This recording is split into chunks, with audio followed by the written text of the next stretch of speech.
As we continue to look at the Bible through the lens of archaeology, we last saw the evidence for Joshua at Mount Ebal and Jericho. So next we'll explore the evidence from the time of the period of the Judges with Samson and Samuel to the period of the Kings with David and Solomon. Our first stop will be at Beth Shemesh in Israel.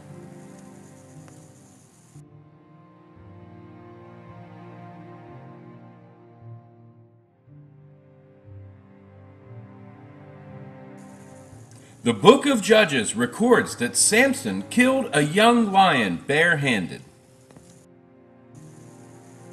In this video, we will learn about a recent discovery that directly relates to this story in Samson's life. The exciting discovery about the size of a pebble depicts one of Samson's adventures. We can see a very large animal, most probably a lion. But there is definitely a person here reaching out with his hand when he maybe is defending or attacking the large animal. The cone-shaped seal dates back to about 1200 BC, which matches the Bible's time frame for Samson's life. It illustrates a scene from the book of Judges where Samson is on the way to meet his fiancée in Timnah, about 4 miles away from the dig site. Suddenly a young lion came roaring toward him.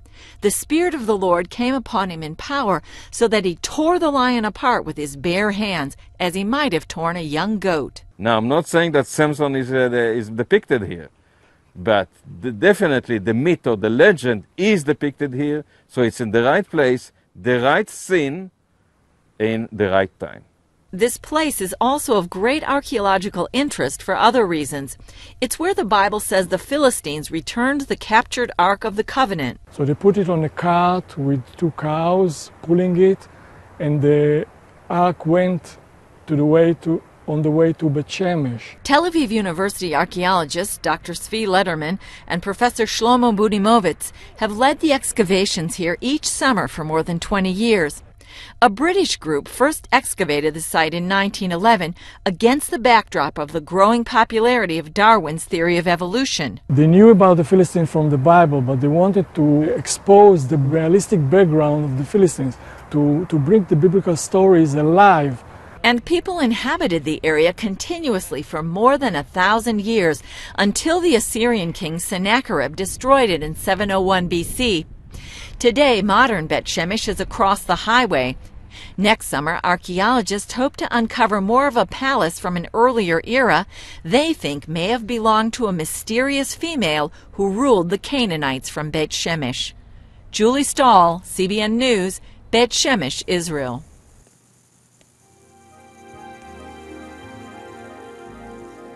It is believed that Samson lived until around 1079 BC.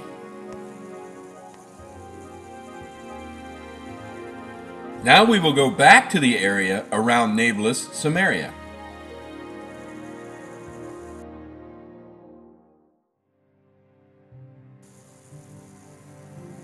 Until 1903 AD, the exact location of Israel's ancient capital named Shiloh had been uncertain, and many debated its existence.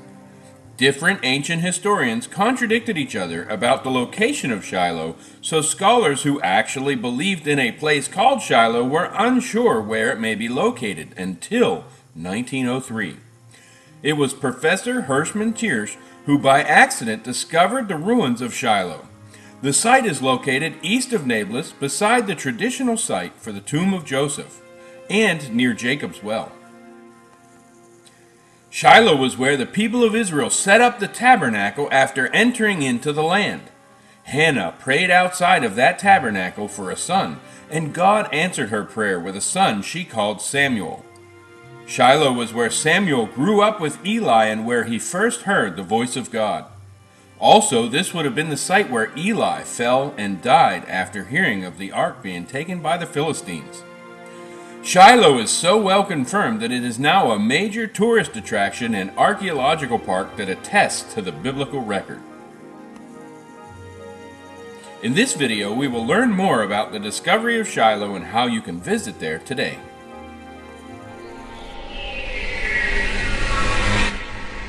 First of all, we already know that ancient Shiloh is a very important site for the history of the Jewish nation and also for the history of the world. And it's before the government, and we're very happy that the government decided that they're going to work with us and they're going to develop the site.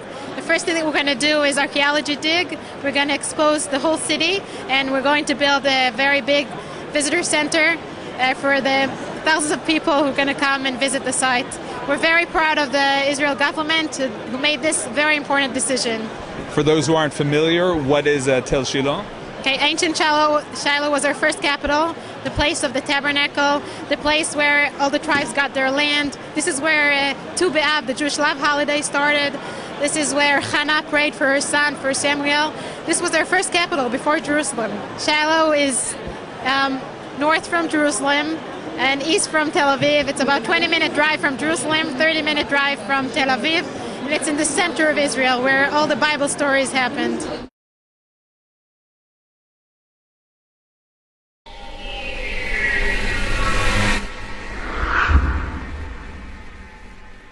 What's happened in the past year is we've built a new visitor center, which is almost complete. Pesach is supposed to open.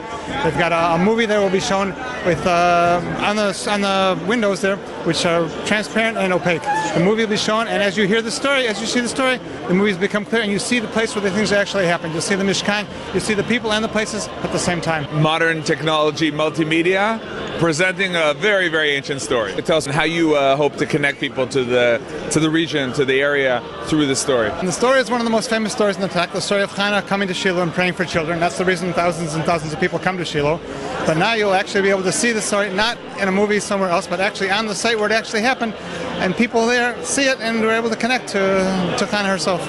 While many years people used to promote or connect people to Judea and Samaria by saying it's so close to the sea, tactically speaking, we're talking here about, we see it also on your shirt, the land of biblical heroes. That connects people nowadays, right?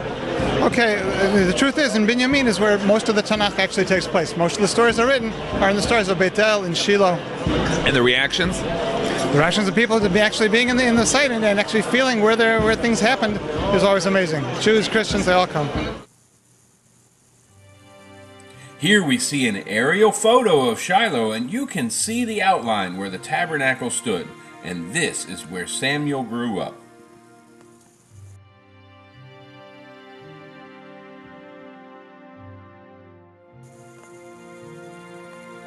Samuel was called a prophet of God while living with Eli in Shiloh in 1143 BC.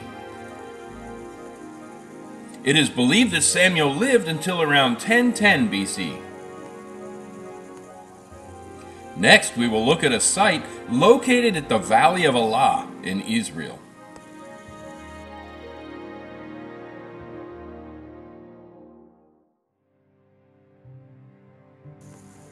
In 1 Samuel, we read that David killed Goliath the Philistine in the Valley of Elah, so there should be signs of the Israelites in that area. This video will review some of the finds regarding David from outside the city of Jerusalem.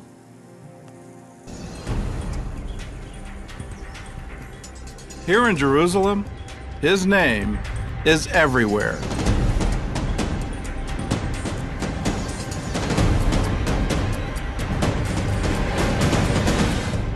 David is the most famous king in Israel's history. But some say he wasn't the great ruler described in the Bible. One Israeli archaeologist said that David and Solomon did not rule over a big territory. It was a small chiefdom, very poor. This is a great chief. If you want to call King David chief or King Solomon a chief, this is a great chief, and this is a huge tribe. Others say he never existed at all.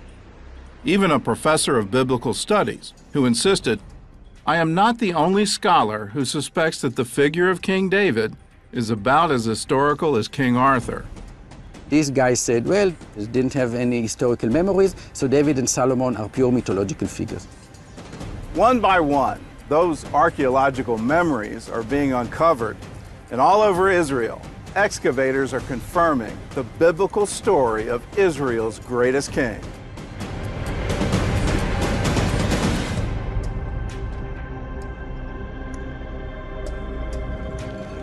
The Bible records David's story in great detail, from his days as a shepherd boy to his death in the royal palace of Jerusalem.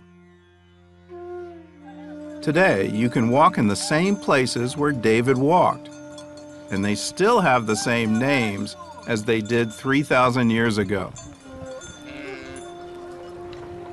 There's Bethlehem, the place where he was born, and where he was anointed the King of Israel at just 15 years old. This is En-Gedi, the desert oasis where David hid from King Saul in caves like this one. And Hebron, where he spent 7 years as the king of Judah.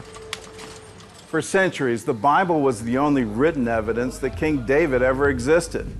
There was no archaeological record of his reign until about 150 years ago. In 1868, a stone tablet was discovered in Jordan. It was written by a Moabite king named Mesha, an enemy of Israel. The stone dates to around 840 BC, less than 200 years after David, and it contains the first known reference to the house of David outside the Bible. In House of David, it means dynasty of David. So we know that there was a guy called David and he created a dynasty. Okay, so this is now absolutely clear that David is not a mythological figure. The same phrase, House of David, turned up on another stone more than 100 years later, this time in northern Israel. It was written about 200 years after David's rule, again by one of Israel's enemies, Hazael, the king of Damascus. He said, I killed 70 kings. I killed a king from Israel and a king from the house of David.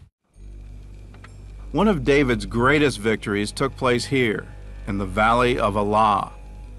This is where the young shepherd boy killed the giant Goliath. And it's one of the few places where you can still catch a glimpse of the Israel that David knew. Nearby are the ruins of the Philistine city of Gath, the hometown of Goliath, and the remains of the brook where David found the stone that killed him. High above the valley is a fortress that's thousands of years old.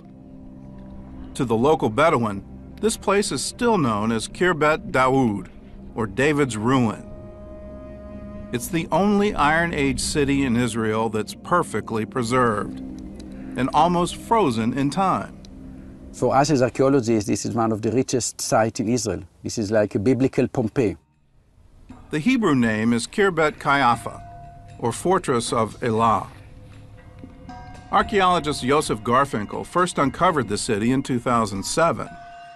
He recovered some burnt olive pits from the site and sent them to Oxford University for carbon dating. The results surprised even Garfinkel himself. Turned out that the dating of all these beautiful cities and all the finds is from about 1020 to about 980 BC. And this is exactly the time of King David.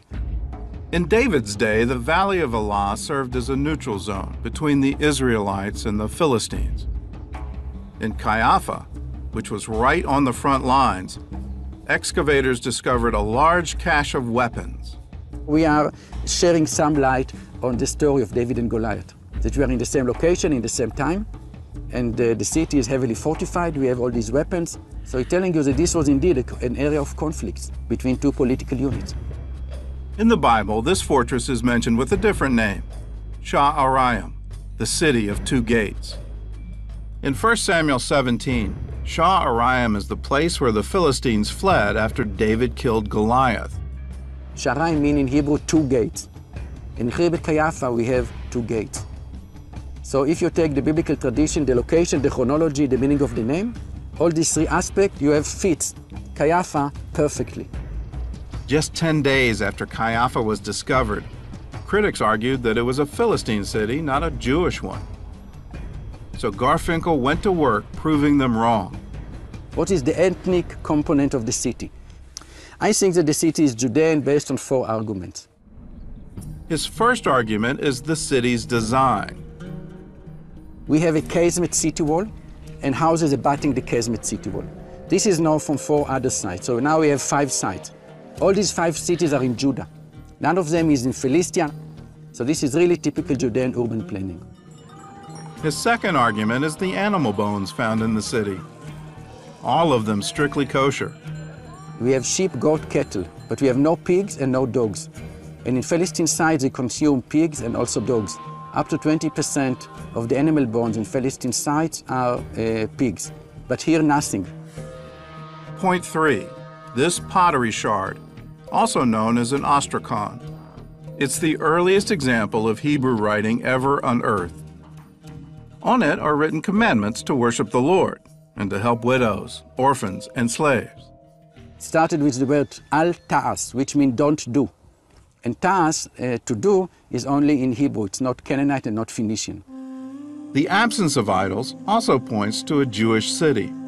If you go to Canaanite temples of the late bronze, you will find in them a lot of human and animal figures, but not in Chibet Kayafa. So the people here really obeyed the biblical taboo on graven image. There were no idols, but there were religious shrines. These models predate Solomon's temple by about 40 years. And yet they match the Bible's description of the temple, down to the triple-framed doors. They're the first physical evidence of Jewish worship in the time of King David. It was not my mission to come here and to prove the historical authenticity of the biblical tradition. When I came here, I have no idea. And these are the results. These are the animal bones. This is the radiocarbon dating. This is the inscription. These are the fortifications. And then you have the biblical tradition. And what to do, they just happen to fit nicely to each other. David killed Goliath in the Valley of Elah in 1025 BC. Next, we will move to Old Jerusalem, known as the City of David, because it is recorded that he conquered this area and made this city their capital and the geographic center of the life of Israel. In 2 Samuel and 1 Kings, we read that David captures the stronghold of Zion we know as the City of David, and he is later buried there. Excavations of an ancient city bordering on the Kidron Valley have been excavated under 4 different groups: Ottoman, British, Jordanian, and Israeli. David's astounding city, ancient Jerusalem, has been strongly confirmed by archaeology. In this segment, we will see evidence for David from inside the ancient city of Jerusalem.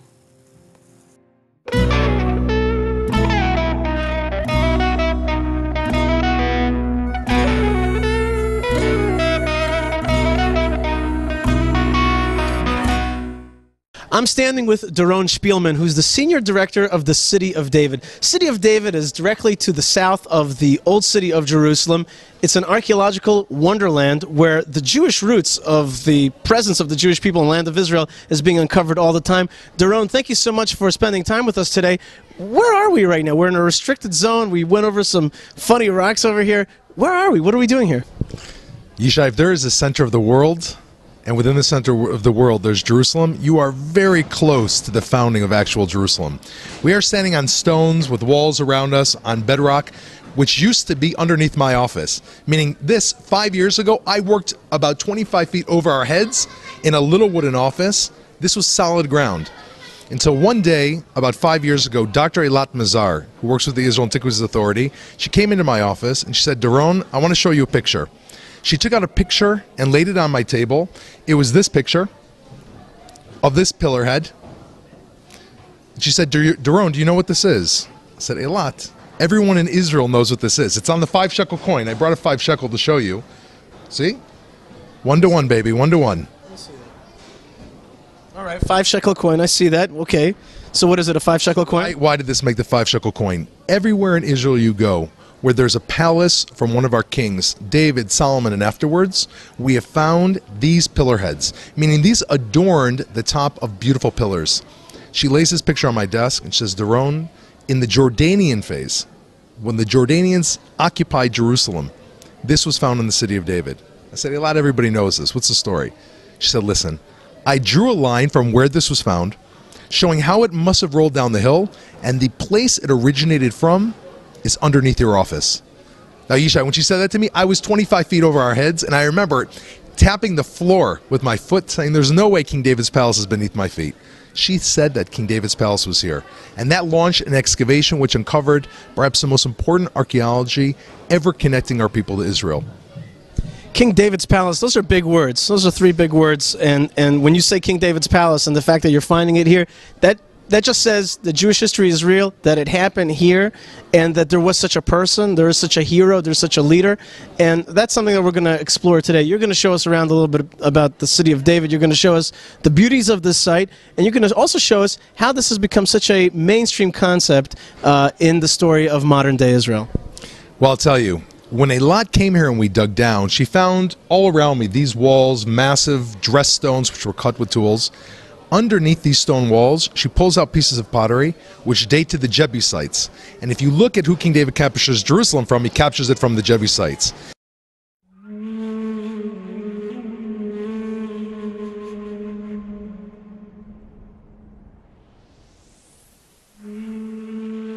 "3,000 years ago, the entire city of Jerusalem fit on this 12-acre hill. Here you can see part of the wall rebuilt by Nehemiah, the water tunnel dug by King Hezekiah, and the pool of Siloam, where Jesus healed a blind man. This is the city of David."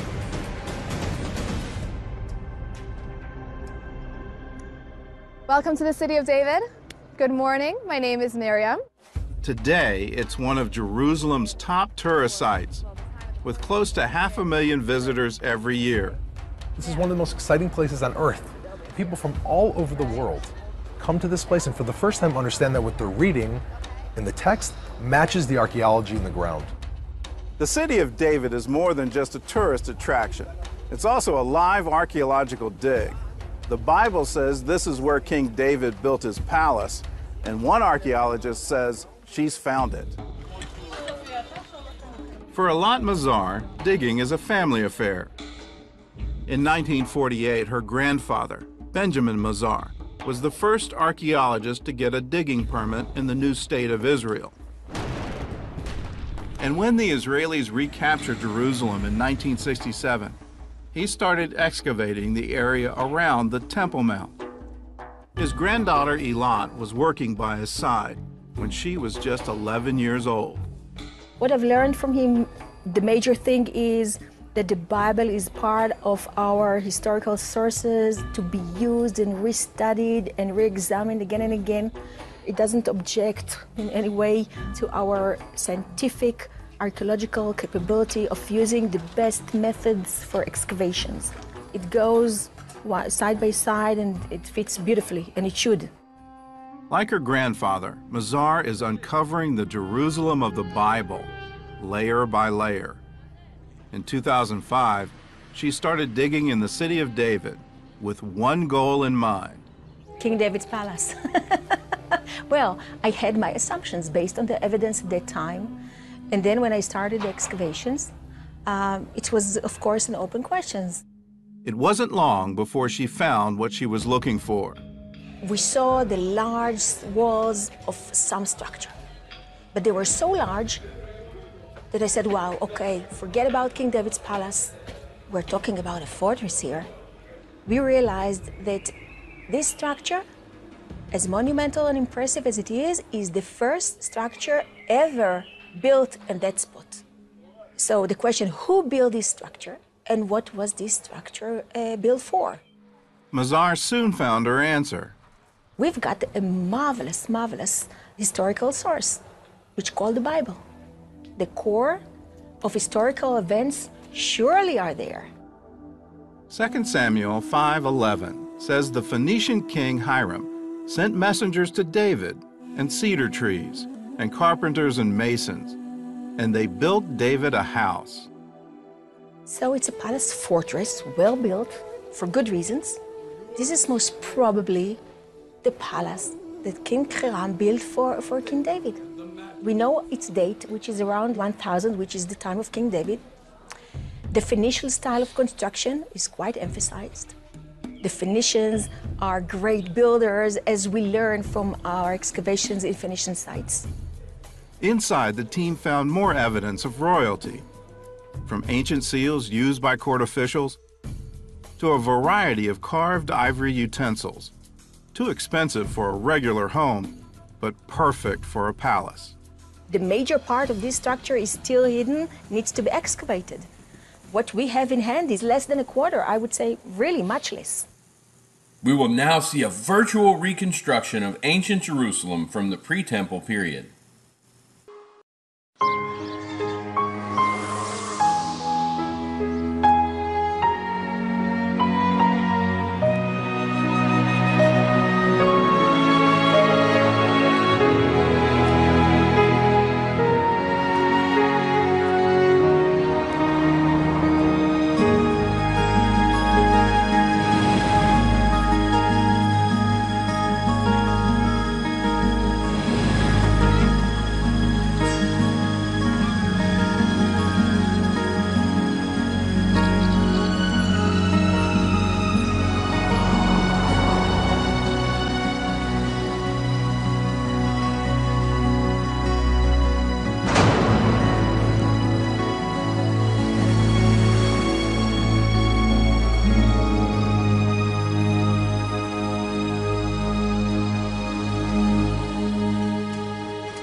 David took Jerusalem in 1003 BC. And David lived until around 970 BC. The Bible records that Solomon built the first temple and increased the walls of Jerusalem, among other things. He also used an exceedingly large amount of copper or bronze, as some Bibles translate it. In this segment, we will see the evidence that's been found confirming King Solomon. We will see the wall that he built and part of the area where Solomon had the copper mined. Across the street from the city of David, Mazar is directing another dig as well. Just outside the Temple Mount, she found more royal ruins, this time from David's son Solomon.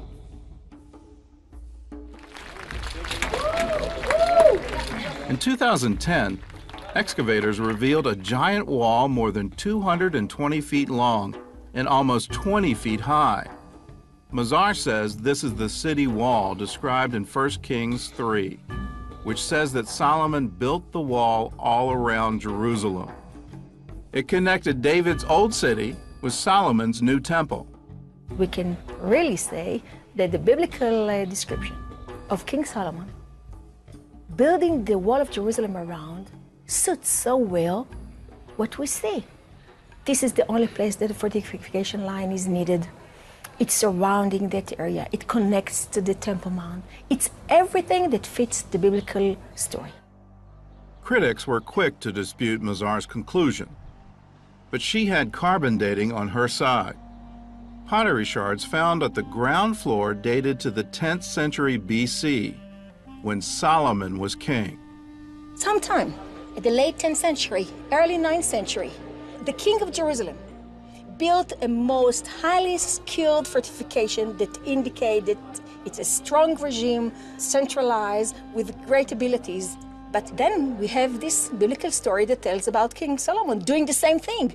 So he did, and then like 50 years later, some other king did the same thing. So I think we can drop all these, fighting against the Bible.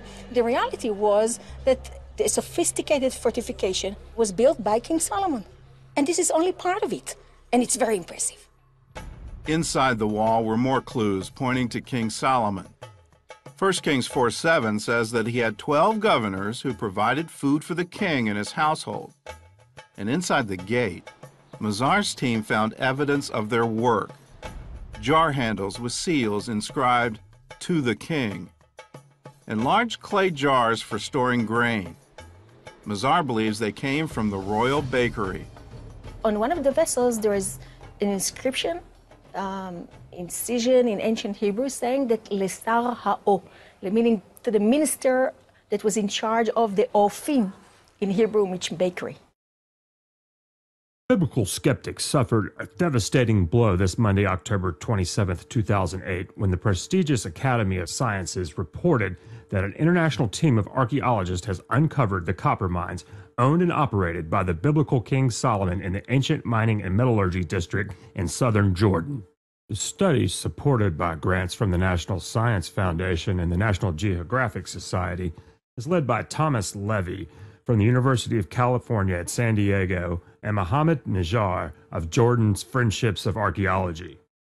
The researchers reported in their current issue of the Journal of Proceedings from the National Academy of Sciences.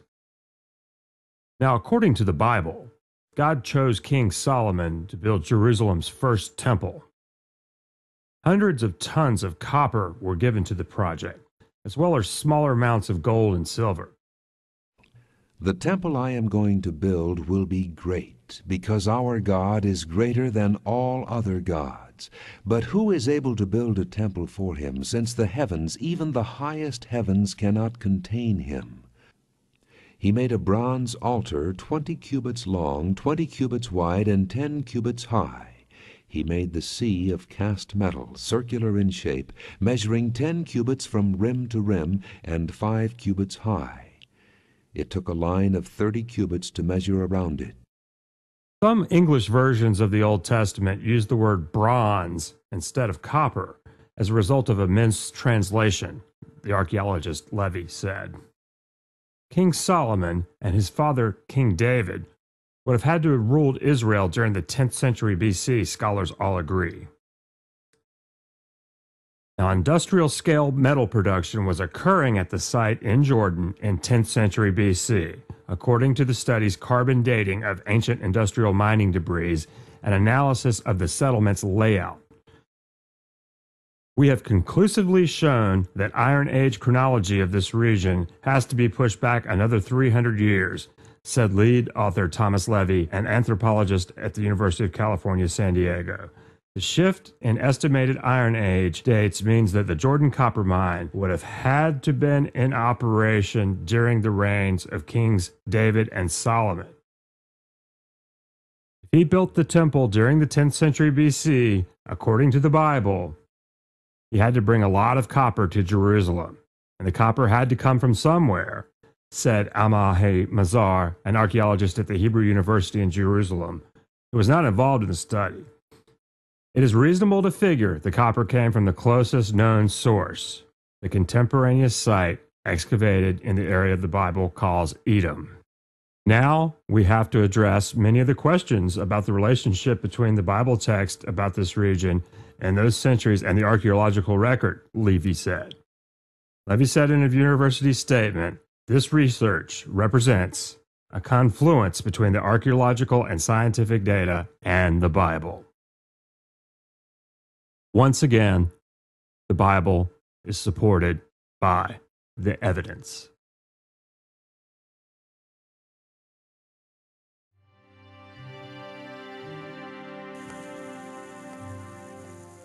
Solomon lived until 931 BC.